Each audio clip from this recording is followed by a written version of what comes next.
Fala pessoal, todos bem? Agora nós vamos iniciar a parte 1 da correção de 7 questões de direito constitucional que foram cobradas no 36º exame e que servem de balizamento, portanto, para os seus estudos, para provas e exames que estão por vir. Eu sou Sérgio Mota, sou professor de Direito e, se você caiu de paraquedas nesse canal, esse canal é dedicado à correção de questões e estudo reverso para o exame da ordem e questões da banca FGV. Se você gostar do conteúdo, você pode deixar o seu like, se inscrever no canal e ativar o sininho para receber as notificações das demais aulas que estão por vir. Vamos começar? Olha só, prova tipo 1 branca, questão 11. 2 estados de determinada região do Brasil foram atingidos por chuvas de tal magnitude que o fenômeno foi identificado como calamidade de grandes proporções da natureza. A ocorrência gerou graves ameaças à ordem pública, e o presidente da República, após ouvir o Conselho da República e o de Defesa Nacional, decretou o estado de defesa a fim de restabelecer a paz social. No decreto instituidor, indicou como medida coercitiva a ocupação e o uso temporário de bens e serviços públicos dos estados atingidos sem direito a qualquer ressarcimento ou indenização por danos e custos decorrentes. Eu quero chamar a sua atenção para sem direito a qualquer ressarcimento e indenização por danos e custos decorrentes do estado de defesa, tá? Segundo o sistema jurídico constitucional brasileiro, no caso em análise, para resolver essa questão, pessoal, você deveria ter o conhecimento aí do artigo 136 da Constituição. Vamos dar uma lida rápida, olha só. O presidente da República pode, ouvidos o Conselho da República e o Conselho de Defesa Nacional, decretar estado de defesa. Portanto, não tem nada de inconstitucional a decretação de estado de defesa, tá? Continuando, para preservar ou prontamente restabelecer em locais restritos e determinados a ordem pública ou a paz social ameaçadas por grave e iminente instabilidade institucional ou atingida por calamidades de grandes proporções na natureza, que foi o caso aqui no enunciado da questão. Portanto, o decreto até aqui está correto, tá? Continuando aqui, parágrafo 1º, o decreto que instituir o estado de defesa determinará o tempo de sua duração, especificará as áreas a serem abrangidas e indicará, nos termos e limites da lei, as medidas coercitivas a vigorarem, dentre as seguintes: restrições aos direitos de, a linha A, reunião, ainda que exercida no seio das associações, sigilo da correspondência, sigilo de comunicação telegráfica e telefônica. Inciso 2, ocupação e uso temporário de bens e serviços públicos na hipótese de calamidade pública, respondendo à União pelos danos e custos decorrentes dessa ocupação e desse uso temporário. Portanto, a União responde sim pelos danos e custos decorrentes, tá? É o que diz o artigo 136, parágrafo 1º, inciso 2 da Constituição. Ademais, o parágrafo 2º diz o seguinte: o tempo de duração do estado de defesa não será superior a 30 dias, podendo ser prorrogado uma única vez. Então, o prazo máximo do estado de defesa é de 60 dias, né? Se ele não pode ser superior a 30 dias e pode ser prorrogado uma única vez, o prazo máximo é de 60 dias, ok? Por igual período, se persistirem as razões que justificaram a sua decretação, tá? Com isso, nós esmiuçamos de forma bem superficial o estado de defesa e com esse conhecimento nós já podemos ir para as assertivas. Olha só, letra A. Houve violação ao princípio federativo, já que o uso e a ocupação em tela importam em violação à autonomia dos estados atingidos pela calamidade natural de grandes proporções. Não, porque a nossa federação é um federalismo de cooperação, tá? Prevalece, então, o federalismo de cooperação e, embora a regra seja a não violação à autonomia dos estados, em casos como o previsto no artigo 136, não há nada de errado em decretar-se estado de defesa, ok? Portanto, a letra A está incorreta quando diz que houve violação ao princípio federativo. Não, porque nós estamos dentro de uma exceção prevista na própria Constituição, tá bom? B, a medida coercitiva é constitucional, pois a decretação de estado de defesa confere à União poderes amplos para combater, durante o prazo máximo de 90 dias, as causas geradoras de crise. Então, não são poderes amplos, são poderes restritos ao que consta no artigo 136, parágrafo 1º. Exemplo: restrições ao direito de reunião, ainda que exercida no seio das associações, sigilo da correspondência, tá? Não poderia, por exemplo, o presidente da República, ao decretar estado de defesa, fechar o Estado, fechar as fronteiras do Estado com outros estados, porque isso não está previsto na Constituição. Então, não são poderes amplos, tá? E o prazo máximo, como nós vimos, é 30 dias, prorrogável por mais 30. Isso dá 60, tá ok? Se a medida coercitiva em tela viola a ordem constitucional,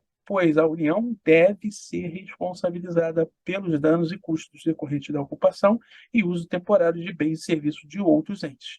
Perfeito, tá? Mais do que justo, e é o que está previsto no artigo 136, parágrafo 1º, inciso 2.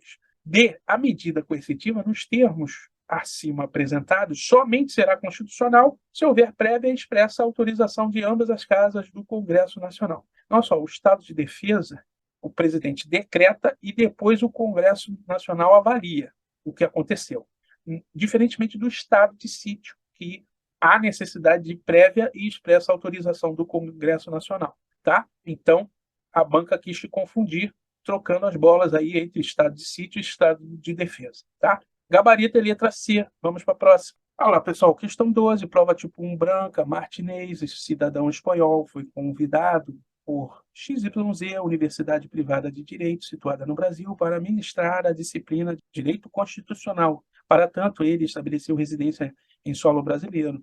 Após 2 anos lecionando na referida instituição de ensino, apesar de possuir qualificação adequada para o exercício do magistério, Martinez é surpreendido em suas redes sociais com graves alegações de exercício ilegal da profissão. Sobre a questão em comento, com base no texto constitucional, assinale a afirmativa correta. Questão que trata aí de direito fundamental ao livre exercício de profissão, tá, pessoal? Artigo 5º, inciso 13. Vamos ler? É livre o exercício de qualquer trabalho, ofício ou profissão, atendidas as qualificações profissionais que a lei estabelecer. Então, o exercício da profissão é livre, só podendo ser condicionado por lei, tá?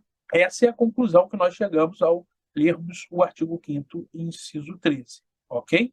Tendo lido esse artigo, eu preciso dizer que não existe na Constituição de 1988 norma que obrigue estrangeiros a se naturalizar para dar aula no Brasil. Imagine uma escola privada de idiomas não poder contratar o professor por ser ele estrangeiro, né?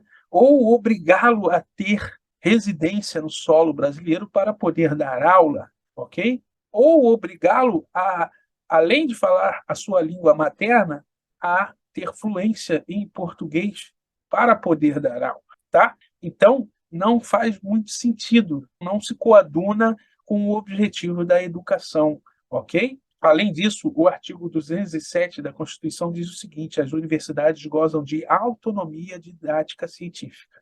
Vou repetir: as universidades gozam de autonomia didático-científica, administrativa e de gestão financeira e patrimonial, e obedecerão ao princípio da indissociabilidade entre ensino, pesquisa e extensão. Parágrafo 1º. É facultado às universidades admitir professores, técnicos e cientistas estrangeiros na forma da lei, tá? Então, olha só, de posse desse conhecimento, nós já podemos ir para as assertivas.